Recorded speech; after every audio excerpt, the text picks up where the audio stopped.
यही छौरी से यही छौरी से कराई दे प्यार नहीं तो हम मरबोगे मम्मी।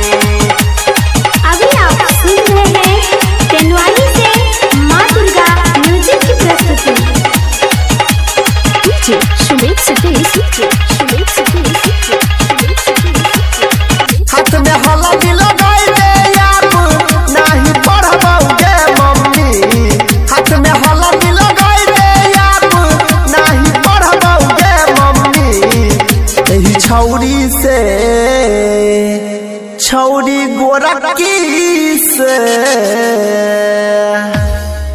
यही छौरी से कराई दे बियाह नहीं तो हम मरबोगे मम्मी। यही छौरी से कराई दे बियाह नहीं तो हम मरबोगे मम्मी। हाथ में हल्दी लगाई दे आप नहीं पढ़बोगे मम्मी। हाथ में हल्दी लगाई दे आप नहीं पढ़बोगे मम्मी। यही छौरी से छौरी गोरखी से यही छौरी से कराई दे बियाह नहीं तो हम मरबोगे मम्मी। यही छौरी से कराई दे बियाह नहीं तो हम मरबोगे मम्मी। यही छौरी से कराई दे बियाह नहीं तो हम मरबोगे मम्मी। अभी आप सुन रहे हैं युवा स्टार म्यूजिक की शानदार प्रस्तुति।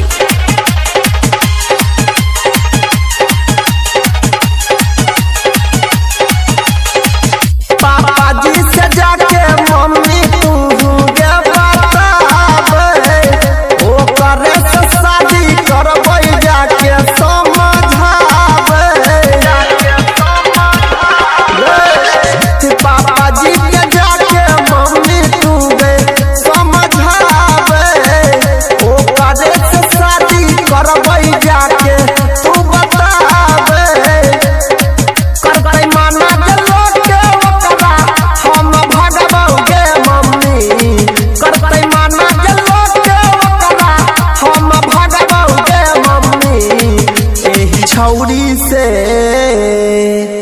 छौरी गोरखी से यही छौरी से कराई दे बियाह नहीं तो हम मरबोगे मम्मी। यही छौरी से कराई दे बियाह नहीं तो हम मरबोगे मम्मी। अभी आप सुन रहे हैं तेनवाली से माँ दुर्गा म्यूजिक की प्रस्तुति।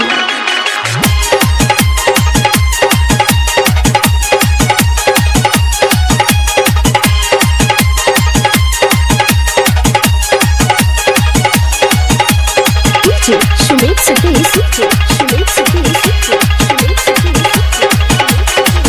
लव करे छियै मम्मी बतिया तू मान ले। अनिल के बियाह करके पुतहु के घरे आन ले।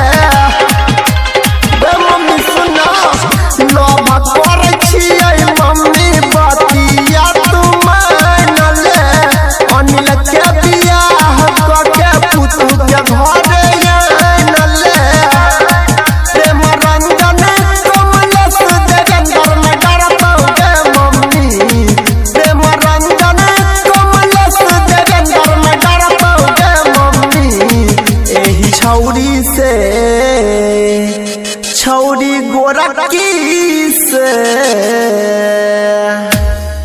यही छौरी से कराई दे बियाह नहीं तो हम मरबोगे मम्मी। यही छौरी से कराई दे बियाह नहीं तो हम मरबोगे मम्मी।